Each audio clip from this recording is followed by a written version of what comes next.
नमस्कार दोस्तों, आप सभी का स्वागत है आपके खुद के चैनल वर्चुअस में। आज आपके लिए रीजनिंग का एक स्पेशल सेशन लेकर आया हूं, क्योंकि आज जैसे कि मैंने आपको बाय पोस्ट बताया भी कि रीजनिंग का जो आपका वर्चुअस ग्रूम के जो सेशन चल रहे हैं उसमें आज वो सेशन नहीं रहेगा। किसी कारणवश मैं आपके लिए वो सेशन नहीं ला पाया, तो मैंने सोचा क्यों ना उसकी जगह कुछ एक अलग और कुछ अच्छा और बेटर सेशन आपके लिए मैं लेकर आता हूँ। तो आपके लिए मैं आज लेकर आया हूँ एक डे बेस्ड पजल। पजल का फॉर्मेट अच्छा है, न्यू पैटर्न लिखा है, पर इतना भी कोई ज़्यादा न्यू नहीं है। ऐसा नहीं बोलेंगे कि ऐसा आपने देखा नहीं होगा, पर जो पहली बार कोशिश कर रहे हैं, तैयारी की क्वेश्चन सॉल्व कर रहे हैं, उनके लिए तो नया ही पैटर्न रहेगा। लेवल अच्छा है, लेवल अच्छा है, बहुत हाई लेवल नहीं है, मैं ये नहीं बोलूंगा। Easy to more on a medium side, medium के साइड का ये पजल है। अच्छा पजल है। प्योर क्लर्क जो आपका 2019 का है उसके लिए बहुत अच्छा पजल रहेगा। तो देखते हैं कि किस तरह से इस पजल को सॉल्व किया जाता है, क्या लेवल रहता है और क्या क्या प्रॉब्लम्स आपको जनरली पजल को सॉल्व करते हुए फेस करनी पड़ती है। ठीक है, तो चलिए स्टार्ट करते हैं बिना टाइम वेस्ट किए। क्वेश्चन आपके सामने है। क्या करेंगे, सबसे पहले पॉज करके आप खुद से अटेम्प्ट दीजिए। पॉज करके खुद से अटेम्प्ट दीजिए, खुद को दीजिए आप 4 से 5 मिनट का समय। कम से कम 4, ज्यादा ज्यादा 5 मिनट का समय दीजिए खुद को और सॉल्व करने की कोशिश कीजिए। ठीक है, चलिए अब मैं आपको सॉल्यूशन बता देता हूँ किस तरह से इस पजल को सॉल्व किया जाएगा। जब भी आप पजल लें, स्पेशली अच्छे लेवल की पजल अगर आप उठा रहे हैं, तो आप एक्सपेक्ट करके चलिए कि आपको मल्टीपल केसेस बनाने पड़ सकते हैं। तो केस बनाने में कभी भी हिचकिचाना नहीं है हमें। ठीक है, जल्दी से बना लेना है। अब चलिए सवाल पढ़ लेते हैं। 7 friends ABCDEFNG are working in the same company. 7 लोग हैं, 7 दोस्त हैं जो एक ही कंपनी में काम करते हैं। Each of them works in different days in the same week. सबके सब हर हफ्ते के हर अलग दिन पे काम करते हैं, starting from Monday and ending on Sunday. तो क्या करते हैं, सबसे पहले तो यही अरेंजमेंट बना लेते हैं डेज का। आपको क्या बता दिया गया, डेज बता दिया गया। ठीक है, कहां से स्टार्ट होता है, Sunday, then Monday, then Tuesday, then Wednesday, then Thursday, then Friday और फाइनली आपका आता है सैटरडे। तो सबसे पहले ये वाला आप पूरा का पूरा कॉलम कंप्लीट कर लीजिए। ठीक है, अब डेज के बाद आगे क्या बताया जा रहा है, they all are getting different salaries. 12K 15K सारी जो सैलरीज है वो बता दी गई है। तो कई वेरिएबल आ गए, एक तो डेज का वेरिएबल है, पर्सन्स के जो फ्रेंड्स के नेम है वो एक वेरिएबल है, और एक आपका सैलरी का वेरिएबल है। तो चलिए ये दोनों वेरिएबल को इंक्लूड करने के लिए 2 और कॉलम बना देते हैं। जल्दी से बनाएंगे। इसमें लिख देते हैं हम P से पर्सन और S से सैलरी। ठीक है, बना दिया, कोई प्रॉब्लम नहीं। अब अगर हमें आगे और भी केसेस बनाने पड़े तो आगे बस P और S करके हम कॉलम बना सकते हैं। ठीक है, कोई प्रॉब्लम वाली बात नहीं, क्योंकि डेज तो वही रहेंगे, संडे से सैटरडे से कितने भी केस के लिए बनाइए, शुरुआत और अंत तो यहीं पर होती है। बस पर्सन और सैलरी का जो अरेंजमेंट है वो चेंज होता रहेगा। तो और केसेस बनाने पड़े तो आगे बस PS केस 2, एक और बनाना पड़ा PS केस 3, और बनाना पड़ा, देखेंगे वो तो टाइम के साथ। चलिए इसको भी थोड़ा सा कंप्लीट कर लेते हैं। आपने कॉलम्स तो बना लिए, जल्दी से रोज भी बना लेते हैं। चलिए आपका अरेंजमेंट इस तरह से कंप्लीट हो चुका है, मतलब आउटले आपने बना दिया है। स्टार्ट करें। अब चलिए आपको पहली इंफॉर्मेशन दी गई है, ओनली 1 पर्सन। चलिए यहां पे मैं अलग से लिख लेता हूं सारी इंफॉर्मेशन। यहां तक मैं उम्मीद कर रहा हूं कि जितने भी केस बने यहां तक कंप्लीट हो जाएंगे। एक गैस ही है, only 1 person works between A and C। A और C के बीच में सिर्फ एक व्यक्ति काम करता है। ठीक है sir. The number of person working before A is 1 more than number of person working before B। ए से पहले जितने व्यक्ति काम करते हैं, मान लीजिए X व्यक्ति काम करते हैं, वही बी के आगे, मतलब B से आगे कितने करेंगे, B से करेंगे X-1, मतलब E वाला एक ज्यादा है, तो ये X-1 है तो ये X हो जाएगा। अभी ये सारी इंफॉर्मेशन वैसे आपको यूज अभी करने की जरूरत नहीं, क्योंकि इनडायरेक्ट इंफॉर्मेशन सही है, आपको डायरेक्ट इंफॉर्मेशन पे ज्यादा फोकस करना है। The one who gets the salary of 25K work after Thursday. चलिए यहां पे थोड़ी सी हमें कंक्रीट इंफॉर्मेशन सामने आई है। The one who gets a salary, हाँ जी हाँ जी हाँ जी हाँ जी, ये थोड़ी सी हमसे गलती हो गई है, यहाँ पर हमने संडे से शुरुआत कर दी, शिट। थोड़ा हमने संडे से शुरुआत कर दी, हम करते हैं मंडे से शुरुआत और सैटरडे के बाद लिखते हैं हम संडे। चलिए थोड़ी सी गलती होगी, कोई नहीं, कर लेते हैं जल्दी से। चलिए कंप्लीट हो गया, कोई प्रॉब्लम वाली बात नहीं है, ठीक है। अब एक अच्छी इंफॉर्मेशन मिली है, यहां से हम शुरुआत कर सकते हैं, पर शुरुआत तभी करेंगे जब हमें पता होगा कि 25K वाले के बारे में और भी इंफॉर्मेशन दी गई है क्या। तो ढूंढते हैं और इंफॉर्मेशन है क्या 25K के रिगार्डिंग। सर जल्दी से स्क्रॉल थ्रू कर लीजिए, बहुत ज्यादा टाइम नहीं लगेगा, जल्दी से स्क्रॉल थ्रू कर लीजिए। पहली बात तो ये बोलिए कि जिसको 25K सैलरी मिलती है उसके, वो थर्सडे के बाद काम करता है, मतलब कब काम कर सकता है, फ्राइडे, सैटरडे और संडे, जिससे कि 3 केसेस पॉसिबल है। अब ये 3 केसेस के लिए मैं तभी बनाऊंगा जब 25K से रिलेटेड और भी इंफॉर्मेशन अवेलेबल है, जिससे कि मैं अरेंजमेंट को आगे बढ़ा सकूं।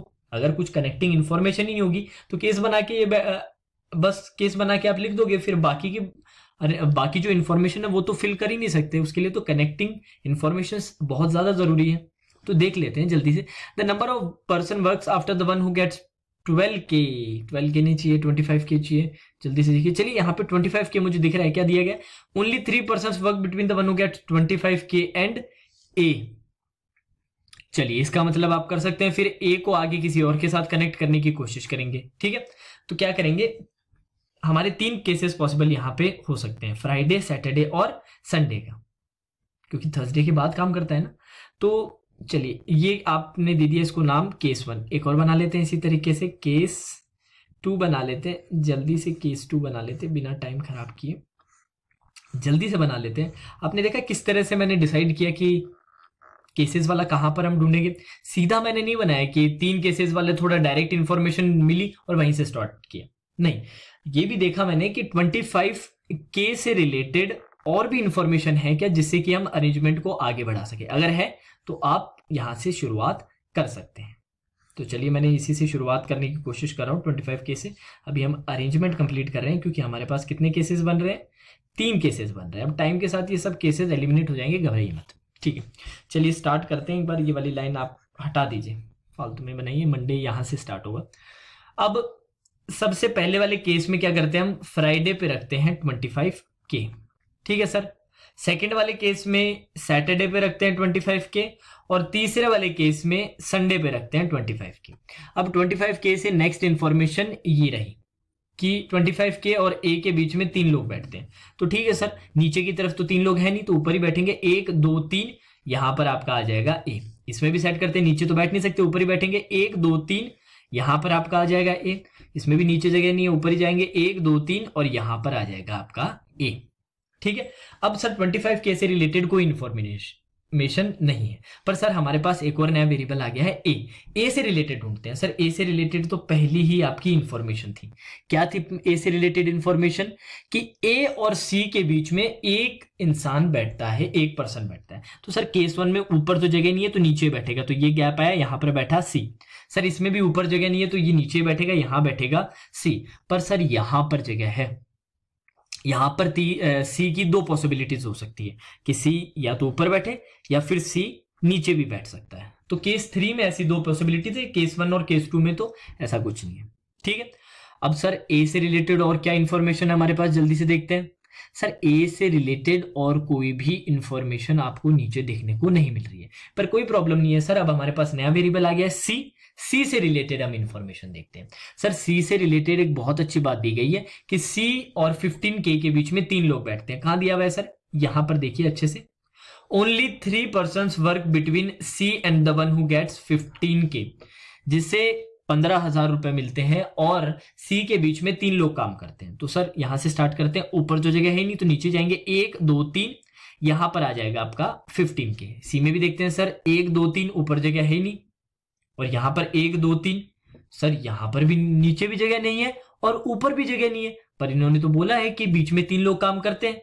तो इसका मतलब आपका जो केस 2 था वो बिल्कुल क्या था, गलत था। तो देखिए किस तरह से केस 2 आपका एलिमिनेट हो जा रहा है, यहीं पर ही हो रहा है, नहीं हो रहा है। फिर से देख लीजिए, मैं फिर से आपको दिखा देता हूं।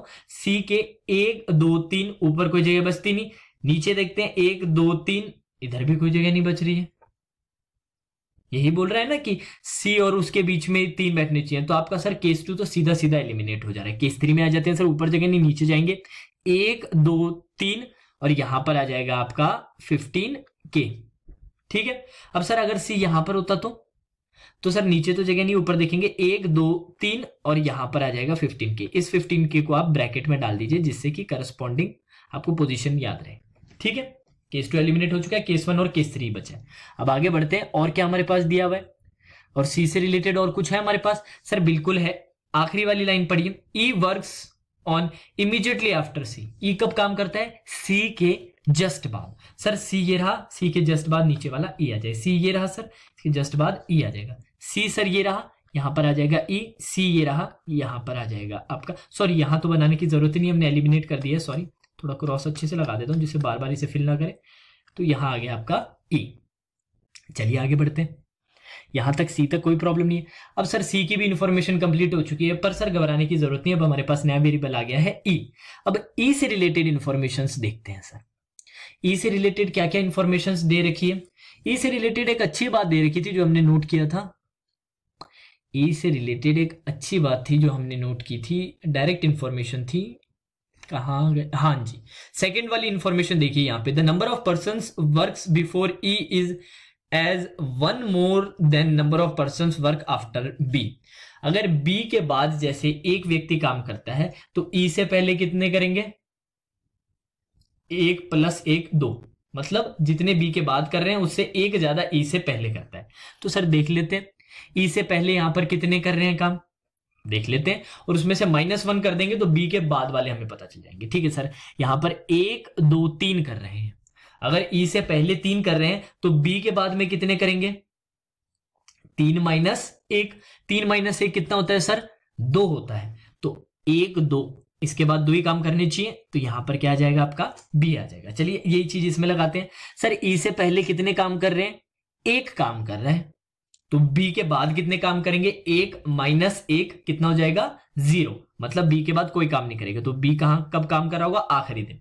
ठीक है, ये तो सर आपने नॉर्मल ले लिया। ब्रैकेट वाला केस भी देख लीजिए, ई के पहले कितने जने काम कर रहे हैं? 1 2 3 4, 5 जने काम कर रहे हैं, तो बी के बाद कितने करेंगे? 5 - 1 4, तो 1 2 3 4, 1 2 3 4, यहां आना चाहिए आपका बी ब्रैकेट वाला, पर सर यहां पे प्रॉब्लम होगी, यहां पे बी ब्रैकेट वाला नहीं आ सकता क्योंकि ए ऑलरेडी सेट है यहां पर। इसका मतलब आपका ब्रैकेट वाला केस तो इसमें एलिमिनेट हो जाएगा, तो ब्रैकेट वाला केस सारे हटा दीजिए, ब्रैकेट वाले सारे केसेस को आप हटा दीजिए, देखिए किस तरह से एलिमिनेट हो गया। ठीक है, कोई प्रॉब्लम नहीं है। चलिए आगे बढ़ते हैं, नेक्स्ट अब इंफॉर्मेशन हम क्या यूज करेंगे? बी की आपने पोजीशन सेट कर दी है, तो बी से रिलेटेड कुछ ढूंढिए। सर बी से रिलेटेड हमें ढूंढते हैं, कुछ ना कुछ तो मिल ही जाएगा। सर ये वाली इंफॉर्मेशन देखिए, only 2 persons work between B and the one who gets the salary of 45K। चलिए अच्छी इंफॉर्मेशन मिली है, बी और 45K के बीच में 2 लोग रहते हैं। तो सर केस 1 से स्टार्ट करते हैं, नीचे तो जगह नहीं है तो ऊपर देखते हैं, 1 2 यहां पर आ गया आपका 45K। चलिए सर इसमें भी देख लेते हैं, नीचे जगह नहीं ऊपर ही है, 1 2 यहां पर आ गया आपका 45K, कोई प्रॉब्लम नहीं है सर, आराम से बन रहा है। अब इसके बाद आगे क्या देखेंगे? अब सर यहां तक तो कोई प्रॉब्लम नहीं है, यहां तक तो सब सेट हो रहा है। अब आपकी कनेक्टिंग इंफॉर्मेशन आगे क्या आती है देख लेते हैं। चलिए, अब दिए गए वेरिएबल्स में से कनेक्टिंग इंफॉर्मेशन अब तो कोई बाकी रही नहीं है, लगभग हमने सभी यूज कर लिए। तो अब एक डिफरेंट इंफॉर्मेशन हमें यूज करनी पड़ेगी जो थोड़ी ज्यादा डायरेक्ट है। तो हम क्या देखेंगे? देखिए ये वाली इंफॉर्मेशन आपको क्लियरली दिख रही है कि F gets the highest amount of salary. Highest amount का मतलब क्या हुआ? एफ को मिल रही है 64K। ठीक है, और इसी से रिलेटेड एक बात और दी गई है जिसके कारण मैं कन्विंस हुआ कि ये इंफॉर्मेशन हमें नेक्स्ट यूज करनी है। सर एक बात और आपको यहां पर दी गई है कि ये वाली पढ़िए, only 4 persons work between the person who get the highest and the lowest salary. मतलब हाईएस्ट और लोएस्ट के बीच में कितने का गैप है? 4 का, जो बहुत बड़ा गैप है, जो बहुत बड़ा गैप है, जिसमें बहुत ज्यादा केसेस की पॉसिबिलिटी नहीं होती है। मतलब 1 2 3 4 और फिर यहां पे लोएस्ट आता है, लोएस्ट मतलब 12K वाला। पर्सन कौन है अभी ये नहीं पता, पर अमाउंट हमें पता है। ठीक है, इससे काफी केसेस आपके एलिमिनेट हो जाएंगे यहां पर। अब एफ नीचे भी आ सकता है, एफ ऊपर भी आ सकता है, दोनों केसेस पॉसिबल है, तो ये लगाने की कोशिश करते हैं। चलिए देखिए, चलिए ये बात अब जो दिए गए दो केसेस है इनमें इंप्लीमेंट करने की कोशिश करते हैं। सबसे पहले तो ये बात आप जान लीजिए कि दोनों के बीच में मिनिमम नहीं, सॉरी, एग्जैक्टली 4% का गैप होना चाहिए। अब सर ये तभी पॉसिबल है जब या तो आप मंडे से शुरुआत करें, तब आपके पास 4 का गैप मिलता है, 1 2 3 4, और यहां पर नेक्स्ट वाला बंदा आ जाएगा, ठीक है। या फिर आप ट्यूसडे से स्टार्ट करें, क्योंकि यहां पर आपने स्टार्ट किया, 4 का गैप चाहिए, 1 2 3 4, और यहां पे बंदा आ जाएगा। इसके नीचे सर आप अब नहीं जा पाएंगे, क्योंकि इसके नीचे जाएंगे तो 4 के गैप के बाद कोई पर्सन ही नहीं बचेगा, तो जगह सिर्फ 2 ही है आपके पास स्टार्ट करने के लिए, या तो मंडे या फिर ट्यूसडे। अब सर क्या क्या हो सकता है, या तो शुरुआत आप F64K से करिए, या फिर आप शुरुआत कीजिए 12K से। अब सर F64 से शुरुआत इसमें तो नहीं कर सकते, क्योंकि ऑलरेडी A बैठा हुआ है, तो शुरुआत किससे करेंगे, 12K से। तो मान लेते हैं यहां पर बैठा है आपका 12K। अगर यहां पे 12K है तो 1 2 3 4 का गैप आया, यहां पर क्या आ जाना चाहिए, F64K। चलिए आराम से बन गया सर, इसमें तो कोई प्रॉब्लम नहीं है। अब दूसरा केस आपको चेक करना है ट्यूसडे का चेक करना है। अब यहां पर या तो 12K हो, सर 12K तो नहीं हो सकता क्योंकि ऑलरेडी 45K है, या फिर आपका F64K हो, सर ये भी नहीं हो सकता क्योंकि यहां पर पहले से 45K है, इसका मतलब यहां तो नहीं बैठेगा, सिर्फ यही एकमात्र जगह रहेगी इसकी। यही अब केस 2 के साथ, सॉरी केस 3 के साथ करते हैं, या तो मंडे से शुरुआत होगा या ट्यूसडे से। मंडे से सर आप या तो F64K से शुरुआत कीजिए, जो यहां पर तो पॉसिबल नहीं है सर, क्योंकि C ऑलरेडी बैठा है तो F को नहीं बिठा सकते आप। इसका मतलब किससे शुरुआत करेंगे आप, 12K से। तो मैं यहां लिख रहा हूं 12K। तो गैप कितने का आया, 1 2 3 4 का, यहां पर आपका बैठ गया F64K। चलिए अब सर ट्यूसडे से भी ट्राई कर लेते हैं। अब सर यहां पर F64 तो नहीं बैठेगा, F64 नहीं बैठेगा, इसका मतलब यहां पर आप किसी बिठाएंगे, 12K को बिठाएंगे। अगर 12K यहां बैठा है तो 1 2 3 4 का गैप, यहां पर कौन बैठना चाहिए, F और 64K। पर सर यहां तो ऑलरेडी B और 25K बैठे हुए, इसका मतलब ये वाला केस पॉसिबल नहीं हो पाएगा, इसमें भी सिर्फ एक ही केस है, ठीक है। अब आपने 64K भी सेट कर दिया है, 12K भी सेट कर दिया है, दोनों ही केसेस में, ठीक है। अब आपका नेक्स्ट स्टेप क्या होना चाहिए, नेक्स्ट स्टेप होना चाहिए कि 12K या 64K से रिलेटेड कोई इंफॉर्मेशन है क्या। बिल्कुल है सर, अगर आप अच्छे से देखें तो ये इंफॉर्मेशन हम पढ़ेंगे अच्छे से। देखिए क्या दिया हुआ है, the number of person works after the one who gets 12K is same as number of person work before D। मतलब जितने लोग 12K के बाद में काम करते हैं उतने ही लोग D से पहले काम करते हैं। तो ठीक है सर, केस 1 में 12K के बाद कितने जने काम कर रहे हैं, 6 जने काम कर रहे हैं। इसका मतलब D से पहले भी कितने जने काम करेंगे, 6 जने काम करेंगे। तो 1 2 3 4 5 6 जने काम कर रहे हैं, D आ जाएगा आपका बिल्कुल आखिरी में, ठीक है सर। अब केस 3 में भी यही है सर, 12K एकदम मंडे पे आ रहा है तो D कहां जाएगा, एकदम आखिरी में। पर सर आखिरी में तो हमने पहले ही B को बिठा रखा है, इसका मतलब क्या हुआ, इसका मतलब हुआ ये वाला केस भी आपका हो गया एलिमिनेट। ये केस भी क्या हो गया, ये केस भी आपका निकल गया बाहर, एलिमिनेट हो चुका है। अब सिर्फ केस 1 ही बचा है, सारे पर्सन आपने फिल कर दिए, सिर्फ एक पर्सन बचा है जी को ऑटोमेटिकली यहां बिठा दीजिए। अब जी को आपने यहां बिठा दिया। अब आपके पास जी और सी से रिलेटेड एक इंफॉर्मेशन दी गई थी, देखिए यहां पे difference between the salary of G and C is 10K, दोनों के बीच में 10,000 का डिफरेंस है। जी का कितना था सर, 45K, तो डिफरेंस के अकॉर्डिंग या तो सी का 35K होना चाहिए या फिर 55K, क्योंकि एग्जैक्टली किस में से क्या घटा रहे हैं ये तो नहीं बताया ना, बस ये बताया डिफरेंस 10K है। तो अगर ये 45 है तो ये या तो 35 होगा या फिर 55 होगा। तो ऊपर देख लीजिए 35 है क्या, नहीं है सर, 55 है क्या, बिल्कुल है सर। इसका मतलब सी का आपका आ गया है सैलरी 55 की। अब सी का 55 के आ चुका है तो सर अब एक ही सैलरी बची है 18K, ई के आगे ऑटोमेटिकली 18K आ जाएगा और पूरा का पूरा आपका अरेंजमेंट तैयार है, ठीक है। आई होप सवाल आपको अच्छा लगा हो, अप्रोच भी अच्छी लगी हो, जिस तरह हमने स्टार्ट किया, कैसे हमने कनेक्टिंग इंफॉर्मेशंस ढूंढी, जो भी नया वेरिएबल हमने इंक्लूड किया अरेंजमेंट के अंदर, उसी से आगे अरेंजमेंट को बढ़ाया। तो ये अप्रोच आप भी लगाने की कोशिश कीजिए। लेवल मीडियम लेवल का था, ऐसे नहीं बोल सकते कि एकदम इजी लेवल का था। खुद को 5 मिनट का समय दीजिए, 5 मिनट में अगर आप कर पा रहे हैं तो अच्छी बात है, अगर नहीं कर पा रहे तो मेरा तरीका देखिए और ये चीजें, ये मेथोडोलॉजी इंप्लीमेंट करने की कोशिश कीजिए अपने प्रैक्टिस के अंदर, ठीक है। जैसे कि मैंने आपको स्टार्टिंग में ही कहा था, आज जो हमारी वर्चुअल ग्रूम की रीजनिंग का सेशन था वो मैं नहीं लाया, उसकी जगह आपके लिए कुछ स्पेशल लेकर आया हूं, SBA PO क्लर्क 2019 के लिए एक डे बेस्ड पजल। मुझे उम्मीद है आपको सेशन अच्छा लगा हो, कुछ नया सीखने को मिला हो, प्रैक्टिस के लिए कुछ नई बात पता चली हो, ठीक है। चलिए आज के सेशन में इतना ही, कल फिर से मिलेंगे एक नए सेशन के लिए, तब तक के लिए धन्यवाद।